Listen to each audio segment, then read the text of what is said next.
morning from the state of Maine. Welcome to the 8th in our GeoTalks Express series. I can't believe it's been 8 already. Wow. Today, as you see on the screen, we're going to be talking about drones. We're going to be talking about UAVs. The title of our presentation, Got a Drone, Now What? Leads us into this question about what can we do with drones? How can we derive from the data we capture from our drones? So we're going to, as part of this presentation, introduce you to a component of Global Mapper that lets you take drone collected images and go through a process to create a 3D environment. Those of you who joined us last week, sorry, not last week, the week before last, heard from the folks at Lidar USA about some of the work that they're doing in various parts of the world using this functionality. So we decided to kind of give that a little perspective. We would introduce that tool in Global Mapper. So over the next hour, we're going to go through a simulated workflow where we're going to take some drone images and see what we can do with them. An introduction to the Pixels to Points tool. I'm joined today by my colleague, Mackenzie Mills. Good morning, Mackenzie. How are you? I'm good. Good morning, David. Good to have you with me. Good to have a sidekick. It's always good to have somebody. It's always good when technology works. I've spoken to colleagues in the past and there's been silence. It's always good when that connection is made. I know a lot of you have been in our sessions in the past few weeks, but for those who haven't, a few housekeeping issues to cover before we get going here. Activate my slide. So our webinar format. You are in listen-only mode. I notice a few attendees still coming in, a few latecomers still arriving, but you're all in listen-only mode, which means obviously you can hear Mackenzie, you can hear myself. Unfortunately, we can't hear you. If you want to ask us a question, you can ask verbally, but again, I won't hear you. So your better choice is to use the questions panel on the right side of your screen. You'll see that right over there in the GoToWebinar panel. You can move that panel out of the way if you want to. You can move that around on your screen, but it will dock by default over on the right side. Ask questions if you want to ask about what we're doing, about some of the functionality. We may not be able to answer all of your questions during the live session. We definitely will follow up. We have been accumulating the questions at the end of our sessions and answering those in direct email, also posting them on our blog. So whatever questions come in, we will try to answer those, as I said, in real time, but those we can't, we will answer later. The session is being recorded. I always have to check to see if that is actually the case. It is recording. This will be scrubbed a little bit, edited a little bit, not too much, and then ultimately posted on our YouTube channel or to a specific playlist. As an attendee today, you will receive a link to that playlist, hopefully within the next couple of days, so you can go back and recap some of the content that we're going to be covering today. So look out for that email coming up again in the next day or so. A few sessions coming up after we get through today. We've got a number of others coming up next week, or the week after next, I should say, July 8th. It's a fun one. This kind of goes back to the basics of Global Mapper. I know for each session we have folks who are not familiar with the software. This is one you might want to take a look at. We take a lighthearted alphabetical trip through the application, going through ABC and pointing out specific functionality. I am going to make this a little bit interactive. I'm going to have the audience suggest some A, B's, and C's as we go through. And one of the things I often kind of throw out when we start this is what do you think is going to be the X? What functionality in Global Mapper starts with X? Any idea, Mackenzie, what we're going to do with X? I know you may not have seen this one before. Any idea what our X is? I haven't seen the ABCs, and I really don't know what X might be. Well, there you go. There's a reason for Mackenzie to join us in 2 weeks, July 8th. Right after that, July 22nd, we're going to revisit Mango. We've had a brief presentation in the past about what Mango is. It's an online mapping service. We have a partnership with that company. You can publish your maps directly from Global Mapper onto a Mango map, and we'll cover that functionality in our session on July 22nd. August 5th, we focus on some of the content we're going to be talking about in the latter part of today's session, terrain analysis, but we'll go into a little more detail looking at some of those terrain analysis functions in Global Mapper. I know for a lot of you, that is one of the primary functions of the application, one of the primary reasons you are interested in Global Mapper, and we'll talk about that in detail. Registration information, if you note the URL at the bottom, is currently available for all of these sessions. Go ahead and go to GeoTalks. BlueMarble.com/GeoTalks SXP, and you can register today to reserve your slot. Today, what are we going to be doing? again, and we know there's a lot of people coming to some people, by the way, I'm just noting in the question, some people are suggesting my X's already. Thank you for the suggestions for what an X should be. We'll leave that one to next session. If you want to hold off on those questions until 2 weeks from today, we'll talk about what the X stands for. Back to today, our agenda. A quick introduction to Global Mapper. We know for all of these sessions, there are folks who have never used our software. I'm going to very quickly give you a high level, literally two-minute introduction to the application. Specifically in the context of what we're going to be looking at today, which is drone data processing. We'll begin the practical session by loading the data we would have simulated in collecting on a drone. And we have some drone data. We'll go through the process of loading that. There's actually two different files or two different types of data we'll load. One is simple drone images, the other is ground control points. So before we begin the actual process of processing the data, we'll go through the process of loading them. I'm going to shift over to Mackenzie at this stage to talk a little bit about the technology, very briefly about the technology behind the process we're about to embark on, which is basically a photogrammetric analysis of our drone images. Structure from motion is what it's referred to. I'll leave it at that and let Mackenzie fill in the details of what exactly that entails. Then we'll come back into the application and actually put that into practice. We'll take a look at our pixels to points tool and again, go through the process of reconstructing our 3D environment using our drone images. And this is going to be time dependent at the end of our session today. Once we've created that data, we have a number of different workflows that we can go through to show how we can use that data. We'll see how many of those workflows we can actually get through. And again, if we don't have a lot of time at the end, you want to see more about how we work with that 3D data from a terrain analysis point of view, come back to that session a few weeks from now when you can get more detail on some of those tools. So that is the plan for today. Anything I'm missing, Mackenzie? I think that's pretty much covers what we're going to do in the next hour. Yep, sounds good. Got a lot Looking forward to it. Yeah, got a lot on our plate here. I'm glad I have a sidekick because there's a lot to cover. Let's begin, as I mentioned, with a quick overview of Global Mapper. I'm actually going to bring up an instance of the software here. For those of you who have never seen it before, this is Global Mapper. What is Global Mapper? It's a desktop GIS application. I've already loaded some data in here. I've got some imagery. Behind my imagery, if I turn off the imagery file, I've got some terrain data. This is just an initial visual reference for us. We're going to be planning our mission here, or simulating the planning of our mission. We give ourselves a geographic perspective. Global Mapper, how do we define it? What is it? What differentiates it from other applications? Well, it's a completely interoperable application, perhaps the most interoperable application in this field. It supports 300 plus data formats. I'm not sure what the exact number is anymore. We keep adding additional formats. We've been saying 320 something for a while. It's probably more than that. So whatever data you're working with, chances are Global Mapper can read it, and if it's applicable, can export it as well. So for a lot of people, that defines the application. It has a slew of digitizing tools or vector editing tools. It has image processing tools. It has terrain analysis tools. And relatively recently, we've added a lot of tools for point cloud processing. They are incorporated into a module that you can add on to Global Mapper, and it's called the Lidar module. A little bit of a misnomer because it works with more than just Lidar data. As you'll see today, what we generate from pixels to point is not technically Lidar, as Mackenzie will illustrate a little bit later, but you can use those tools. So all the way along the bottom of my toolbar are tools that we can do things like do a comparison between point clouds, do a proximity search for points within a point cloud. We will be using some of these in our workflows, point cloud thinning, for instance.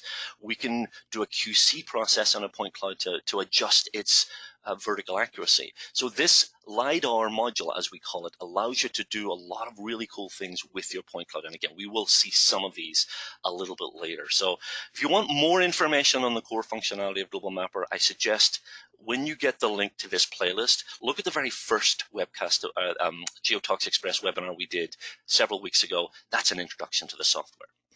For today, let's talk about it in the context of using a drone. If I have a copy of Global Mapper and I have a drone, what can I do? What can I do with it? Well, obviously, we're going to process the data in just a minute. But before we get there, it is worth noting some of the other functions that we can apply for initial flight preparation. we can do some basic reconnaissance. So let's say this target area is where we're going to be flying. I have a couple of data sets, as you can see. I've got some imagery, I've got some terrain data. These were both streamed from online sources. We have access to online data. I'm not going to open the dialog box, but we can connect to online data to bring in some imagery, to give us a visual perspective of where we're going to go before we actually go to the site. Some of these online services include weather. So if you want to see what the weather's like, if there's any clouds in the area, you can see that, or any rain coming. We can stream the weather data. We can also stream navigational charts, worldwide navigational charts. That's one of the other options as well. So you could see what regulatory issues you need to deal with in terms of the area that you're going to be flying. So a lot of pre-flight reconnaissance can be derived even before we go through the formal flight planning process. Measuring might be useful. We have a measure tool. I'm just quickly going to show you this. How much area do we have here? What sort of coverage am I going to get?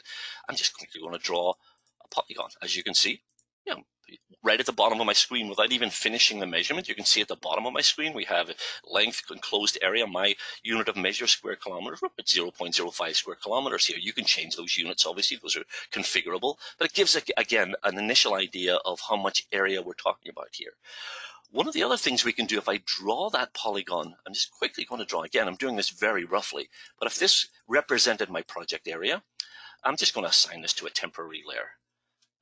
Something I'm going to keep. But with this polygon, and with the presence of some terrain data, I can do a terrain report, if you like, by selecting that polygon. One of the options I have under attribute style functions is to apply the elevation stats, or look at the elevation statistics for this feature. In other words, enclosed within this area. And we'll go ahead and look for our maximum points as well. I'll say yes to that. And here is a report on the terrain characteristics. Again, this is useful information. What's my high point? What's my low point? What sort of slopes are we dealing with? This might help in determining the flight parameters that we're going to plug in before we send our drone up into the air. That information, all of this detailed information, is also accessed within this polygon now. If I select the info tool and select it, again, we have all of this attribute data now associated with our project area. A quick report of the terrain characteristics, as well as you see, as a byproduct, we know the low point and the high point. So we've got a snapshot of what the natural environment or the terrain characteristics are going to be in that area. Other things we can do by way of preparing, we can bring in other data layers, obviously. Maybe we want to bring in property ownership. Are there any overflight restrictions? Who owns the properties? Whose property we're going to overfly? Bringing in property information into Global Mapper gives you that perspective as well. So just a quick illustration, like snapshot, if you like, of some of the tools that would be applicable within Global Mapper before you begin the actual process of initiating your project. Anything I'm missing, Mackenzie? Anything you want to add to that, or anything that you would think or hear from our customers about how they would use Global Mapper prior to sending a drone up? I think it's worth mentioning the online data sources that are available through Global Mapper. Yeah, we did a and little. Just loading some freely available data.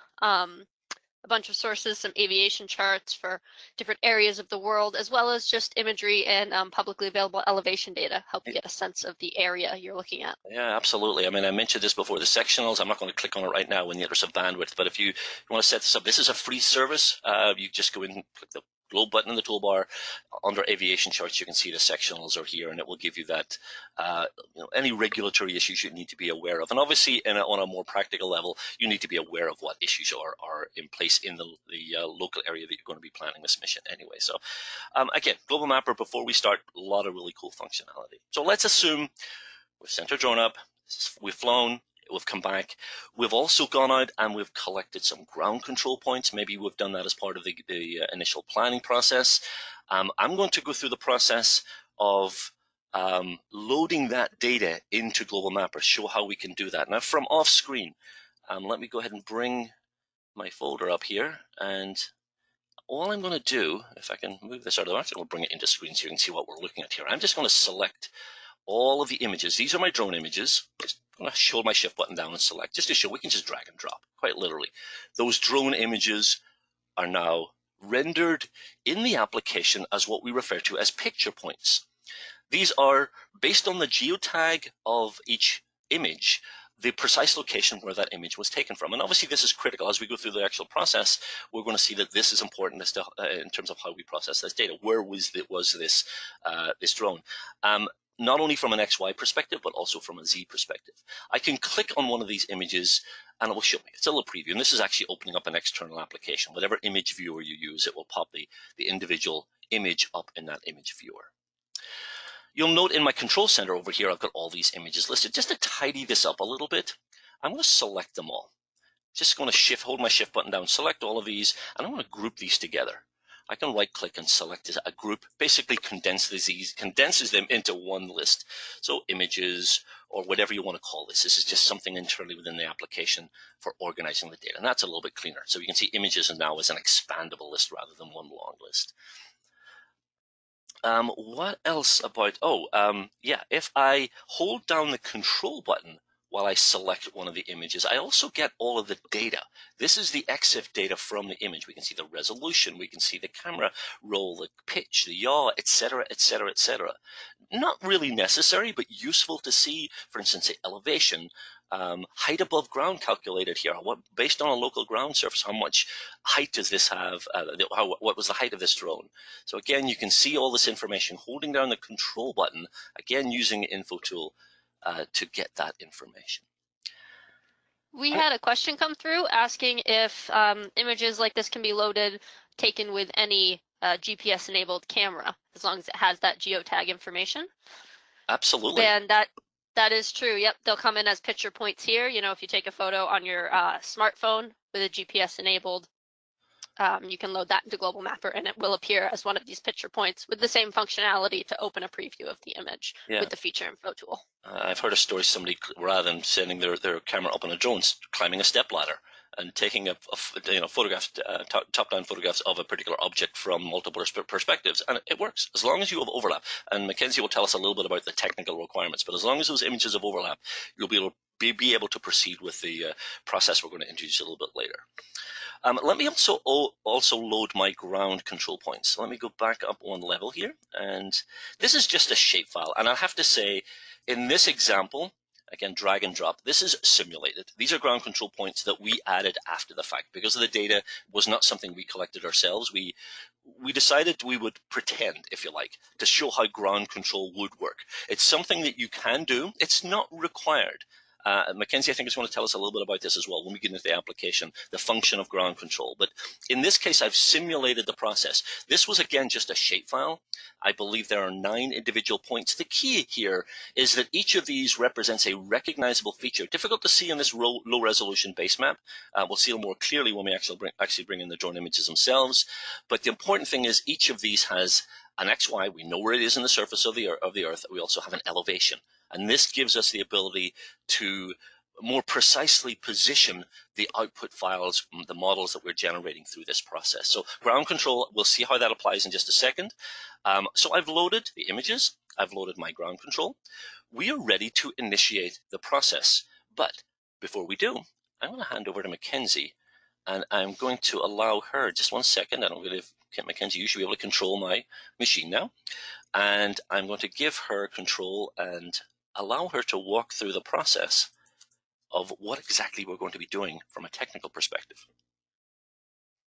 Thank you, David. So the Pixels to Points tool is what we'll be using in Global Mapper, and that uses a process called structure from motion. And the structure from motion process is what constructs the 3D environment. And this is used by Pixels to Points and other programs that do similar processes. So there are a few requirements for your images for this structure for motion process to work well. Firstly, the target area that you're capturing images of needs to have texture and identifiable features. So this means that your images should be in focus. They shouldn't be too blurry. They need to have features that you can identify visually. So this doesn't work well with large areas of a single color, like areas of sky or snow cover. That can cause some issues with the reconstruction.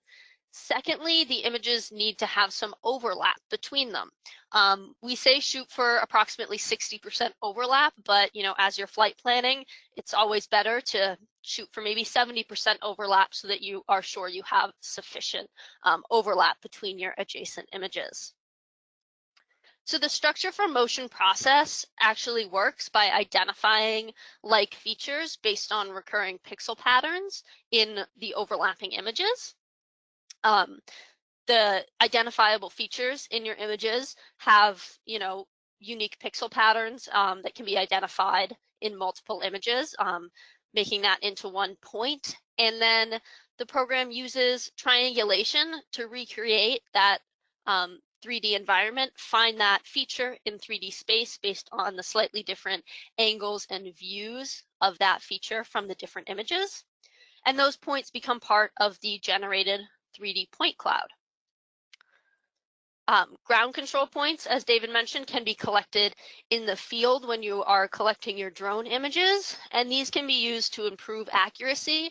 We'll talk about these a little bit more when we look at the Pixels to Points tool, but you'll tag your ground control points in your drone collected images to help the program find those features and locate those in coordinate space. So the structure for motion process creates a point cloud, but does it create LiDAR data? It sort of creates LiDAR data. This is a yes and no answer. What the structure for motion process creates is a photogrammetrically derived point cloud that is similar to LiDAR, but there are some notable differences. Firstly, it is created from processing 2D captured images. It's not created from an active data collection with laser scanning. LiDAR is an active method for data collection. It stands for light detection and ranging, and a light pulse is sent out. The returns are collected, and that generates the 3D points for the true LiDAR data, whereas the photogrammetrically derived point cloud is generated by collecting these 2D images and then processing them together into a 3D output.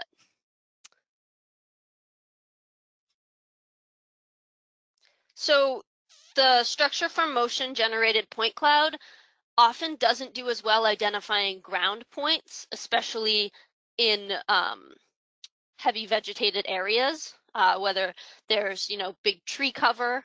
And this is because the process can only construct a point cloud for what is seen in the images. And while your drone's flying over a forest, you're capturing images of the tops of the trees. So that is what's going to be reconstructed with this structure for motion process. It won't have the data, the information, and the view of the ground to be able to create that ground layer beneath the trees. Overall, capturing images with a drone is less expensive than capturing true LiDAR data. Most drones have the ability to easily carry a light camera. A lot of them come with a camera. You can easily capture pretty high quality images, whereas to collect true LiDAR data with that active method, you may need a bigger drone to carry a bigger, heavier, more expensive LiDAR sensor. So the photogrammetrically generated point cloud is a 3D point cloud, and although it is not true LiDAR data, it can be treated as LiDAR data, processed like a LiDAR point cloud, and exported from Global Mapper to a LiDAR file format, such as an LAS or LAZ. That file can then be loaded into another program, and it will be treated as a LiDAR file. So it's a fake LiDAR, is that what you're saying, Mackenzie? We're faking that. No, and this goes back to the introduction I went through very quickly, where we have the LiDAR module, and we want to make sure that while we call the component of Global Mapper LiDAR module, it is not specifically LiDAR that we're going to be working with, but you can generate LiDAR. You can export. If your deliverable is a LAS or LAS file, you can absolutely do that with what we're going to be showing you in just a second. Lots and lots of questions coming in, kind of overwhelming here. A lot of the questions you're asking, we will be answering in due course. You're anticipating some of the practical workflow we're going to be getting to in just a second. Questions, some people are asking for recommendations of for drones. Mackenzie, I'm not sure if that's a question you would get commonly when you're answering customer questions, but not really something we want to get into too much. That's really not our business. Certainly the only requirement for pixels to points is that your captured images are geotagged. Beyond that, really it's up to you how much money you want to spend on the hardware itself. Some folks are asking about the planning process, and to clarify, Global Mapper does not provide the flight plan itself. Global Mapper does some initial reconnaissance. When I've loaded up the data, we can scope out a project area. The actual flight planning that you would transfer to your UAV itself would be done with the dedicated application. What we're about to show is what we then can do with that data that comes out. That's our intent. So again, we will answer the rest of the questions that are coming in. If we can't during our session, we will certainly follow up with you and give you more specific answers. Some of these are going to require a little research as well. So let's go back to Global Mapper itself. And we have the images in, as you note. We have the ground control points in. A little bit of a low resolution backdrop here to give us perspective, just to see where we are. The tool itself is pixels to points, which is right here in the Lidar module toolbar, where my cursor is located. This is a recent addition added a few years ago. It's a function that we've been doing a lot of work on recently. Every release of the software enhances this functionality. If you're using an older version of Global Mapper, the layout has changed a little bit.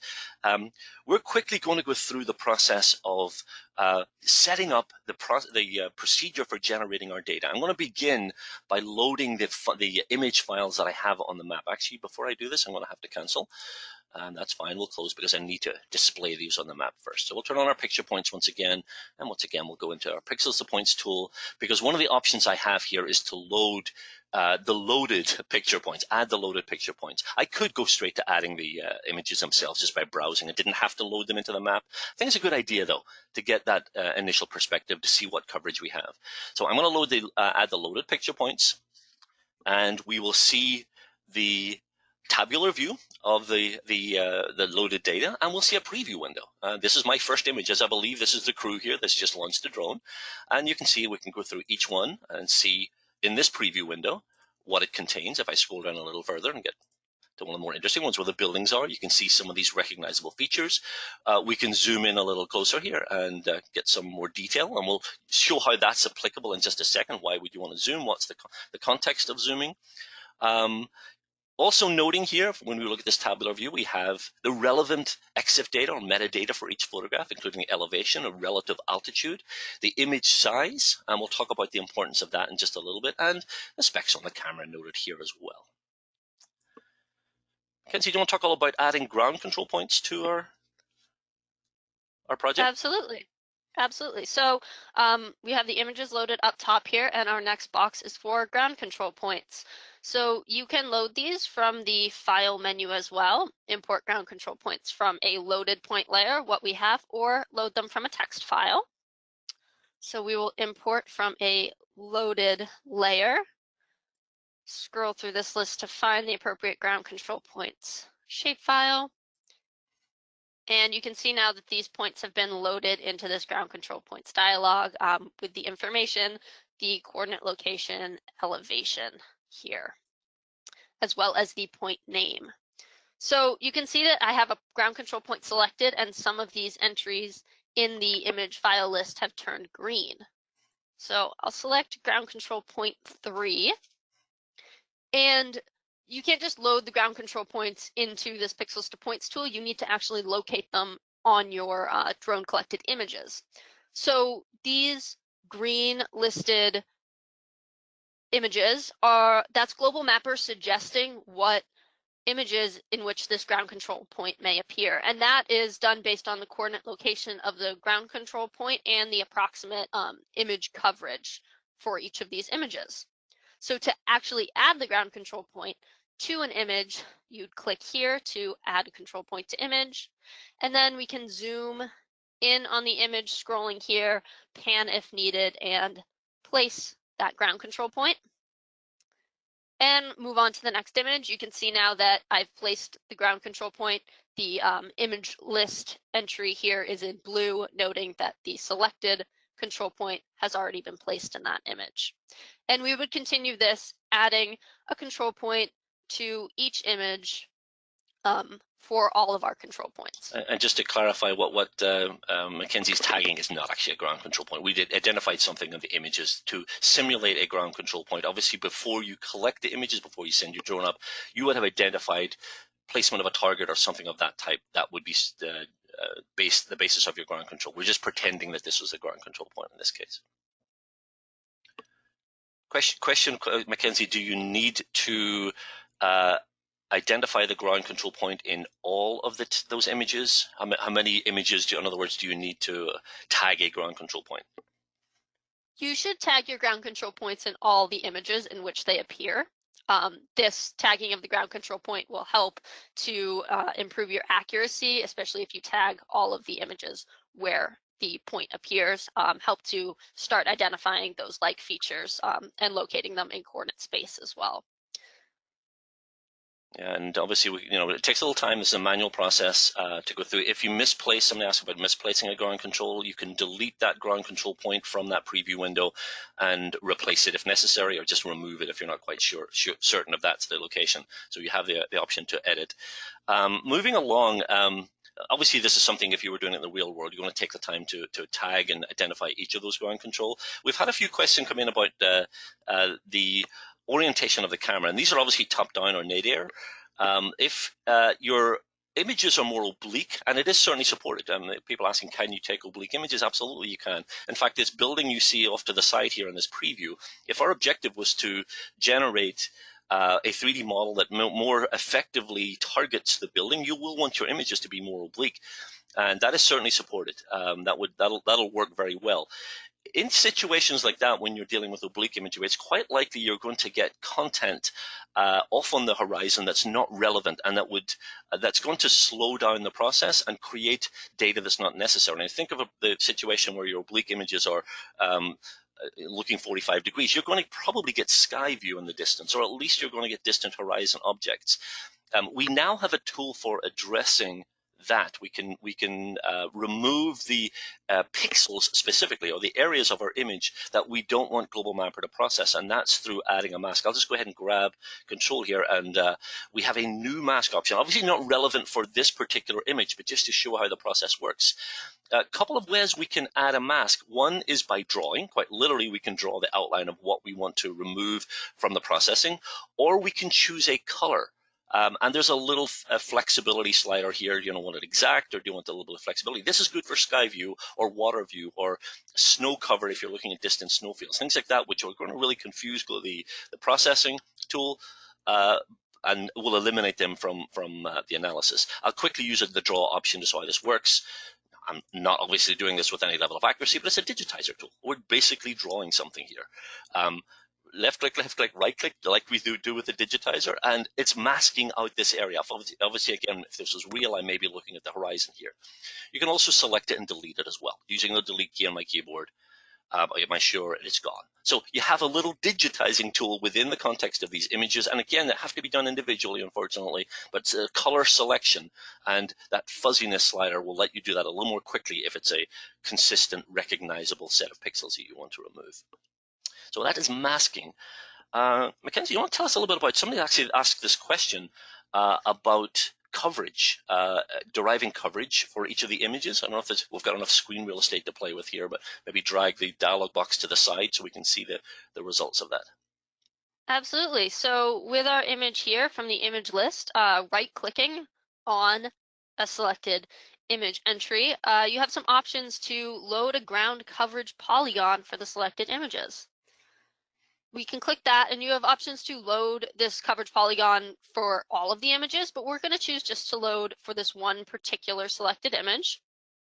You can set the style because a vector feature will be created in the main view of Global Mapper here.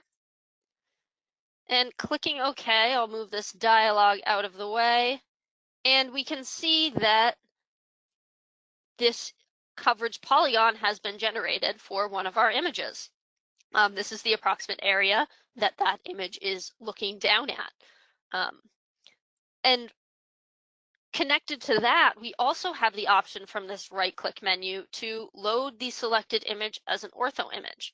Now, this is not 100% an accurate ortho image, but it is projecting this image to fill that coverage polygon. Again, we'll choose just to load for the one selected image. And this option here is letting us know that we will get a more accurate ortho image if we run the pixels to points tool through first and actually process these images with that structure for motion process. We are going to continue anyway, and that should have loaded our single image projected onto our map here, filling that coverage polygon. So that's a good way to preview the images on your map if you would like, and it also helps us to see how much overlap we have. We can see from this one image, the coverage area and the loaded image, that there's a lot of picture points within that coverage polygon, meaning that there is sufficient overlap between this image and the adjacent images. So this area should reconstruct fairly well. Okay, and again, if you do the coverage polygons for all images, it'll look a little bit messy, to be honest, but they're all vector features now. They're all polygons, essentially, and you can select them, and you can basically run through a number of the digitizing and vector processing tools in Global Mapper to select them, recolor them if necessary. So yeah, we've got all sorts of options. We're getting a lot of questions coming in here, Mackenzie. Again, with apologies for those of you who are asking questions that we don't have time to answer, we will follow up. Mackenzie's probably sweating right now because she's going to be one of the people who's going to be answering these questions after the fact. I think you've got a couple of weeks' work here in front of you, Mackenzie. A question about the requirement for ground control. In this example, the ground control didn't exist originally. In fact, what we're going to show you did not actually use ground control. These are fake ground control points, as I mentioned before. Ground control is not necessary for the process. What ground control will do, and if there's any surveyors among you there, I apologize, but what ground control will do, it will more accurately tag what we're going to output into the real world. For the model itself, the model is going to be correct internally within the model or within the point cloud we generate. And if you're just looking in isolation at this one area, it's not critical that you have ground control. In fact, you can proceed without ground control. But again, ground control is going to give you that geographic accuracy. I also should mention, and I'll point this out when we finish the process, there's a couple of post processes you can go through as well to improve both the horizontal and vertical accuracy of the output file. So we're going to quickly run out of time here, so let's keep going. Output. Speaking of output, what are we actually going to generate here? And let me quickly point out in the interface the three primary files that will be generated. Well, obviously, we're going to generate a point cloud. That is the basis for everything that will follow. This is like Lidar, if you like. I'm not going to do it, but we would select an output file location, and it's basically a GMP. It's a Global Mapper package file that would be generated. Even if we don't select, by the way, an output, it will generate the point cloud internally, and you'll have it rendered within the application. You can then save that from within Global Mapper. We also have the option of generating an ortho image. Now, ortho image is a top-down view. That's a gridded version of the point cloud. Unlike what Mackenzie did with the single tile, which was basically take an image and ortho rectify that, this is a version of the data that is a rasterized version of the point cloud. By definition, an ortho image is an image where every pixel is correct in horizontal geographic space. So that is the theoretical output that you're going to get from our ortho image, all distortion rectified and corrected. We will also generate a mesh, a 3D model. This is the eye candy output, and we'll take a look at this in our 3D view in just a second. We'll generate a 3D model of the target area. Now, there are a couple of other options in here to point out. We can create a cleaner point cloud by going through the entire process and then essentially resampling based on what we generate with the mesh to remove noise. You'll see less noisy result. It's going to take a little more time because it obviously generates a point cloud, then a mesh, and then a new point cloud. So but it does give you a cleaner point cloud. We can also generate an ortho image from the mesh. Again, takes longer. If that's your choice, you can do that. So a couple of options in here. You can also ortho-rectify each image individually. That would, again, perform what Mackenzie showed for every image, so you end up with, I think it's 148 individual ortho images. You'll see my, my image count up here.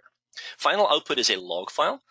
Basically gives you some technical information about the process that has happened. This you will see in real time on the screen, the status bar that you'll see when this process starts, gives you that information. This is collected and saved in a log file that you can choose to output as well, if you so choose. Mackenzie, you want to talk a little bit about some of the settings? Again, we maybe not too much detail there in the interest of time.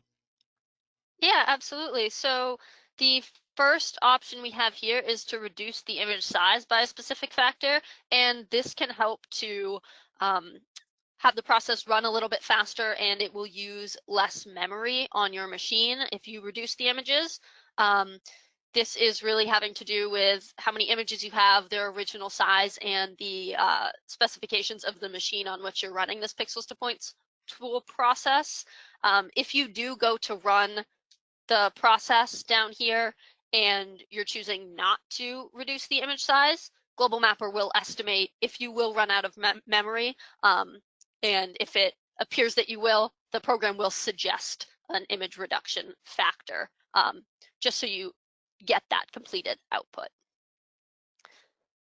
Next, we have the option to use a relative altitude based on a ground height. So here you would enter a ground height, and that would help to adjust the altitude of your images. This can be helpful because sometimes with certain drones, certain systems, the vertical is offset by a certain amount, or is not completely accurate. This is just another way to help boost that accuracy by specifying your ground height to begin with. And our third checkbox option is to harmonize color. So this is useful if you have images with great color differences across the set. Sometimes that can happen if you're taking images with the camera in an automatic mode, or the shutter speed is different for all of your images, or if you start your flight later in the day and the first half of your image set is in bright sun and then the sun dips behind some trees and you've got some heavy shade towards the end of your flight. With this harmonized color box checked, you can right click on an image in the image list and choose to set that as the reference image, that baseline for the color harmonization option. Below that, we have the analysis method. The Pixels to Points tool offers two analysis methods, either incremental or global. So this has to do with that structure for motion process and how the images are taken in to perform that process. The global method works by looking at all the images at once. It brings in all the images, starts identifying those recurring pixel patterns to find those like features, and locates them in 3D space across the whole image set at once. The incremental method, on the other hand, starts with two images, identifies the recurring pixel patterns, those identifiable features, and then locates them in space, brings in another image, adjusts the existing points, finds new ones, and then brings in another image. So it incrementally adds one image after another until the entire image set has been added and points located. Below that, we have a couple drop-down options, one for quality. The default is normal, and that is a high enough quality for most applications. This can boost the density of your point cloud and maybe the appearance of your mesh a little bit, but increasing the quality will take longer to process. This setting is more applicable when you're using the incremental analysis method. And lastly, we have the camera type. This helps to account for distortion towards the edge of your images. Any image taken with a single camera lens will have some distortion around the edges, but there's a big difference between the distortion with a standard pinhole camera versus a fisheye or spherical camera, where there is much more distortion. So just setting that camera type up appropriately will help to account for that distortion in your images. Got a few more questions very quickly here. And again, a lot of you are asking questions about specific hardware, and we're going to defer those to kind of follow up. We'll do some research ourselves on those specific hardwares. Someone was asking about the coordinates, specifically where the coordinates derived from. Is it the center of the image? And to clarify, the only coordinates we have to begin are the coordinates of the drone when the image was taken. That's what's used, and it's a simple triangulation process. If you remember back to Mackenzie's slideshow, that derives where the surface is, well, ultimately where each point is, from the knowledge of the coordinates of the camera. From that, then obviously we know what the coordinates of each point is and the geographic reference information. Someone asked if the base image is required. No, it's not. We could have done this with a blank screen on Global Mapper. I like to throw it up there just for visual reference, and it's a good idea. You have access to a lot of free data anyway. Might as well use it. So again, those questions are literally coming in as we speak. We'll follow up. Please check out the blog article, which will be posted hopefully within the next few days, that we will answer all of your questions, and everyone can see your questions and see the answers that we come up with as well. The question came up a while ago. I didn't address this one, but how long it takes. Mackenzie, this is a good segue. If you were to initiate that now, give us a ballpark as to how long this process would take for this data. For this data, it does depend on the settings that you're using in the Pixels to Points tool, whether you're reducing your images and then the computer on which you're running this process. I believe running through this image set, it would take about an hour and a half, maybe. Yeah. On my computer, at least. I don't know about yours, David. I think it is. This is actually my laptop, and I actually did this. We're going to see the output. It was about an hour and 20 minutes, I believe. I'm not sure because I walked away and did something else and got back and it was done. But about an hour and 20 minutes to do this. You can obviously improve that by, as Mackenzie mentioned, reducing the image size if necessary. You're obviously going to reduce the quality of the output by doing that. So we'll pretend at this stage, and we'll go about 15 minutes left, we'll pretend we hit the run button. We're not going to, obviously. I'm going to show you in just a second what we were able to generate. While we're doing that, I'm going to introduce a poll here. We're going to ask you to give us your feedback. You're going to see a question appear on your screen about whether you currently use a drone or UAV for mapping project. Is it something you currently do? And there's a few different options that you can respond. You can say, yes, you use a drone and you use Global Mapper and the Lidar module. Or yes, you use a drone and you use another application. I use a drone, but I don't use it for mapping. Might be an appropriate response. You can choose the one that's most applicable. Maybe you do not use a drone, but you plan to start using one. And the bottom one, I hope there's nobody will choose the bottom one. I have no interest in using a drone. I would have to ask, why are you here? But that's fine. If you're just here to find out more about Global Mapper, that's perfectly understandable, but no intention of using a drone. So while that's chugging along, we'll give you a few seconds to respond to that. I am going to switch and we'll pretend that we have completed the project. And when we come back, you'll magically see the output from our process. So just a few more seconds on the survey, and we'll go ahead and close it. Now, again, I like to share the results with you so you can see who you're sharing the data with. Quite a few of you are using another application. Quite a few of you are not using drones, but you plan to use one. I know costs of the hardware are coming down significantly, so it is accessible, more and more accessible. And now that you know from a mapping perspective what you can derive, a lot of people are interested. And there's 2% of you out there who decided to stop in today, but have no interest in actually what we're talking about, which is fine.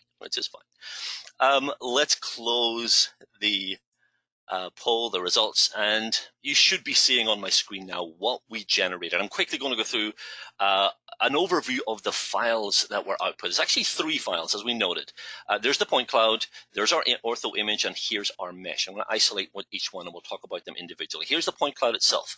There are 15, you may see it peeking out the side here, but 15.7 million points in this point cloud covering this area. You'll notice a little bit of a gap here, and the simple reason for that is so we remember where our images were taken from. We're looking at kind of the shadow or the downward side of this tree, so we didn't really get enough data to fill that in. It will be interpolated in the ortho image and on the mesh. The gridding process does that, but in terms of the point cloud, we don't have any coverage. Similarly, over here in this vegetated area, we didn't go quite far enough to capture a lot of data over here. The primary target area we did, as you can see.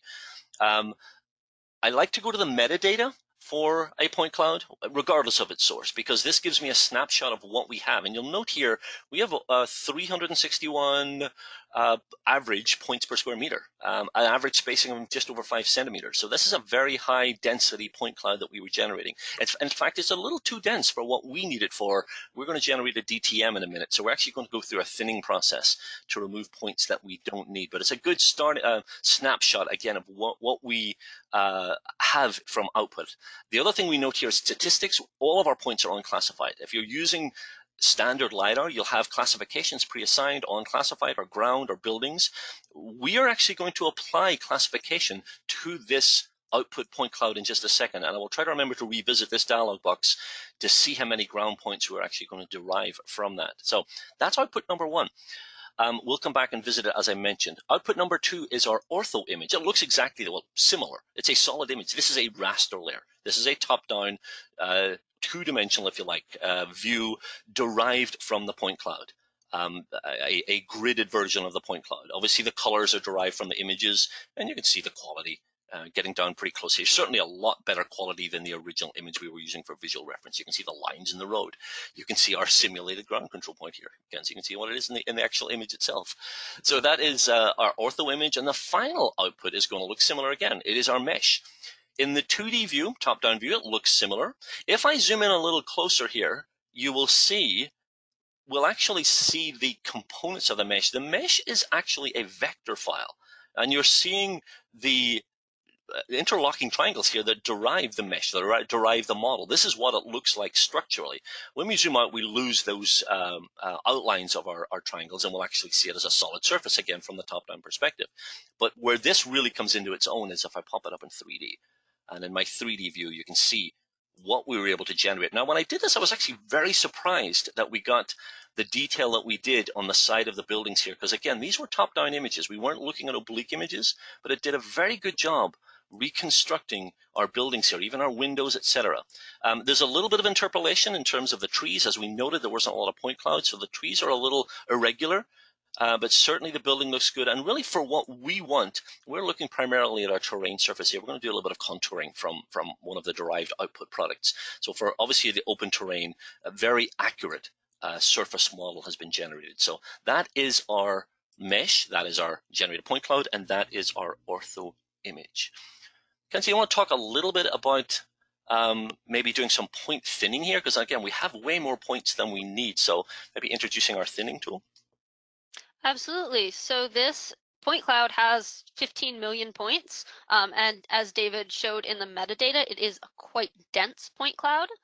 In Global Mapper with the LiDAR module, we have this option to spatially thin LiDAR.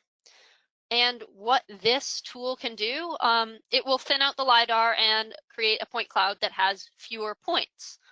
We have this 3D thinning option, which will intelligently thin the point cloud to keep more points in the steeper areas to retain some accuracy there.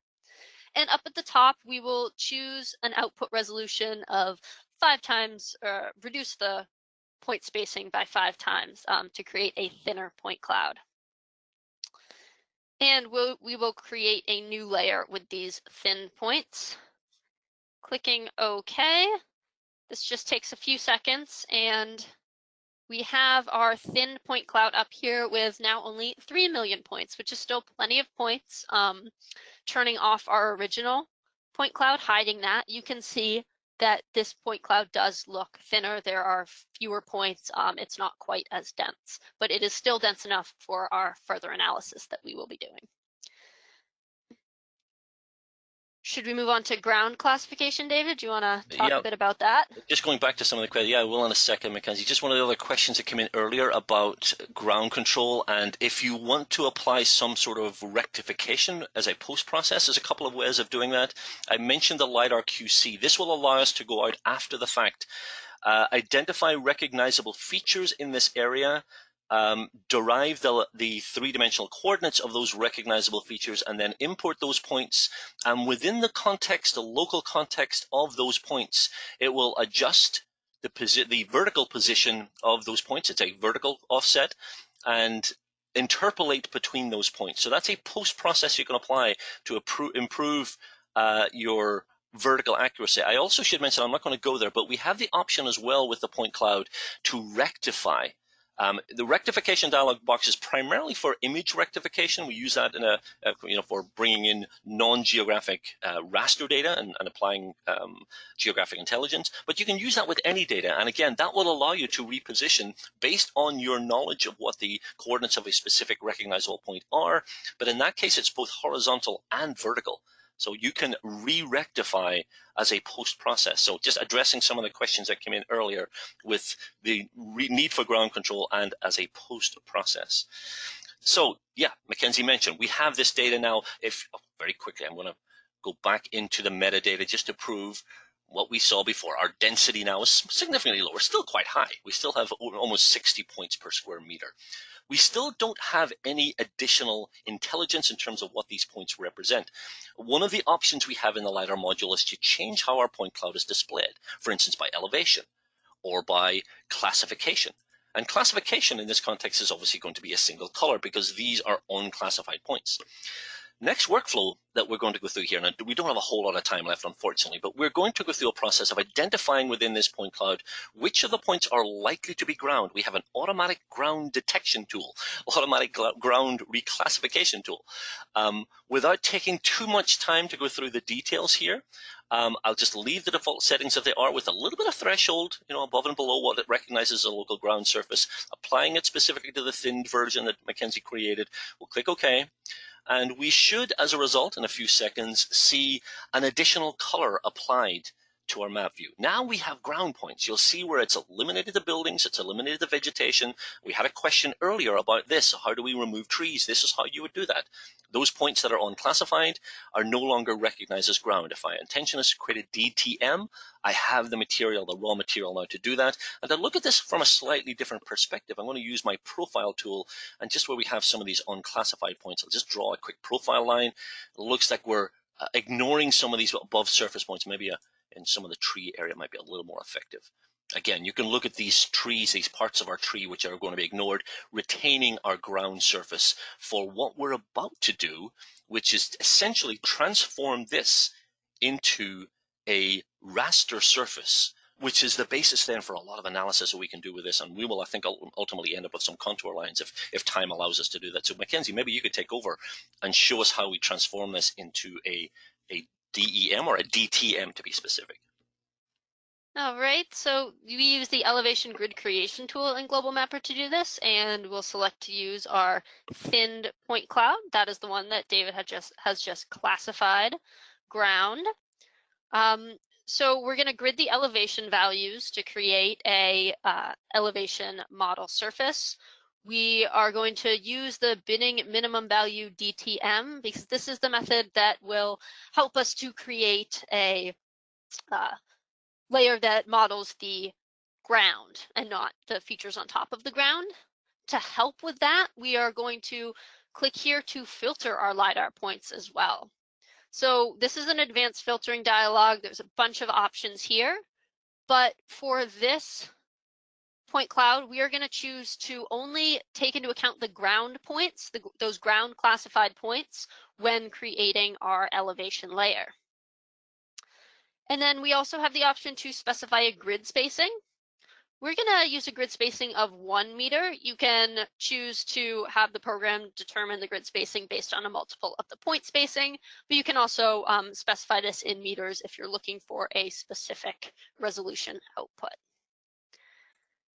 Clicking OK, we see that layer generate pretty quickly. And turning off the point cloud, we can now see this elevation layer showing the ground. There's not huge spikes over here where there were trees. There was a tree around this area, and we're seeing that relatively uniform in color with this shader. And the building as well over here is not showing on this generated elevation layer. Yeah, and in my to-do list, I was going to be talking about contouring. I'm actually going to defer that now. If you're interested in what we can do with this data, this DTM, I'm going to suggest you stop back for our terrain analysis session in a few weeks, and we'll talk about things like contouring and profiling and volume calculation, all the things that we can do with this data. Ultimately, with our pixels to point workflow, we've achieved what we needed to achieve, which is processing the images, identifying the three-dimensional characteristics of our area, and then generating our DEM and our DTM specifically. Somebody asked a question about trees. Can you determine tree height? Again, going back to the slides that Mackenzie showed us with photogrammetrically generated point cloud, we don't have a lot of ground points underneath vegetation, so there's no way to do that calculation. If you're interested in tree height analysis, you'll be wanting to look at Lidar, where you have ground and you have canopy. But absolutely, you can do a DTM minus DSM. You can actually generate a model of the difference between your canopy and the ground if you have that data. But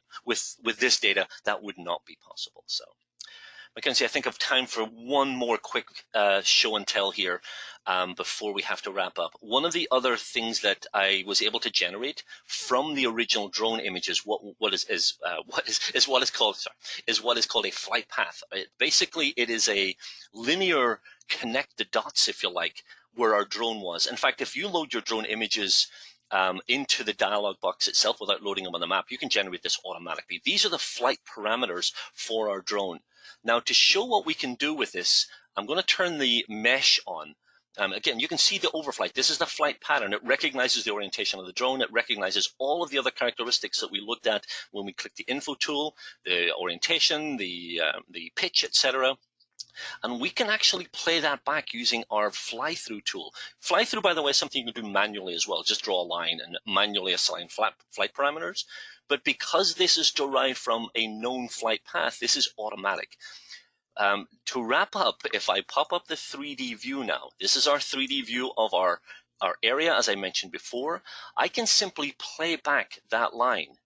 Basically, I'm going to click OK, and you will see, I'm not sure how cleanly it's coming through in the broadcast version, but we're looking at the overflight, looking underneath at the mesh. And again, the trees don't look great here because of the nature of the data, but you can see we're simulating the flight of our drone over this terrain. Obviously, top-down images looking straight down, a little bit of a dead area over here on the right again where we have no data. I think we're about to turn, head back, and the speed is accurate in terms of ground speed, obviously the orientation, the pitch of the camera, etc., etc., etc. So this is derived specifically from that information that we saw in each of those individual drone images. This is the ooh and the ah part. So I think if we could hear your reaction, we'd hear lots of oohs and ahs. So it is remarkable to think that we started our program today with just simple drone images that had coordinates. That was the defining characteristic. And within a few minutes, we were able to generate a DTM that we can use for things like contouring and the visual elements that, for instance, that you're seeing on the screen right now. It's really, really cool tool. And I think this is the flight crew here where they park their cars. Again, questions. This is over. I see oohs and ahs coming in. Thank you for the oohs and ahs coming in the questions panel. That's really good to get that reaction. Overwhelming number of questions. I would not have anticipated this level of interest. Apologies for those who asked questions that we didn't have time to cover. Obviously, we had a lot to cover during the presentation itself. We will follow up. We've got a lot of work in our hands here, I think, to answer these questions. Somebody asked very quickly, how do they generate the flight line? It happens automatically. Again, load your drone images into the Pixels to Points tool. I believe it's an option in one of the menus at the top. Mackenzie, I don't know if you can remember. It's from the map menu. You can load images that are in the Pixels to Points tool dialog back into the main view of the global map or workspace, and that will create the flight line. And it does automatically. And beyond that, I just clicked play and it went. You can obviously, again, do the flight line manually as well. So we overshot our time by a few minutes here. It's just after the top of the hour. But thank you so much for joining us today. Thank you for your interest. This is really, really overwhelming in terms of the interest we're seeing. If you want to try this yourself, you can. Website you see on the screen, bluemarblegeo.com/trial, will give you a free trial of our software. If you have any questions specifically about the software, you can talk to our folks in our sales department if you have licensing questions, or GeoHelp, or if you're watching the recording of this and you have questions about some of the content, again, GeoHelp at bluemarblegeo.com, and the folks are standing by to answer any questions you have. All that's left for me to do is thank Mackenzie for lending her expertise this morning. Thank you very much for your help, Mackenzie. Oh, you're absolutely welcome. Thank you for having me, David. And for the rest of you, we will see you next time in 2 weeks when we go through the ABCs of Global Mapper.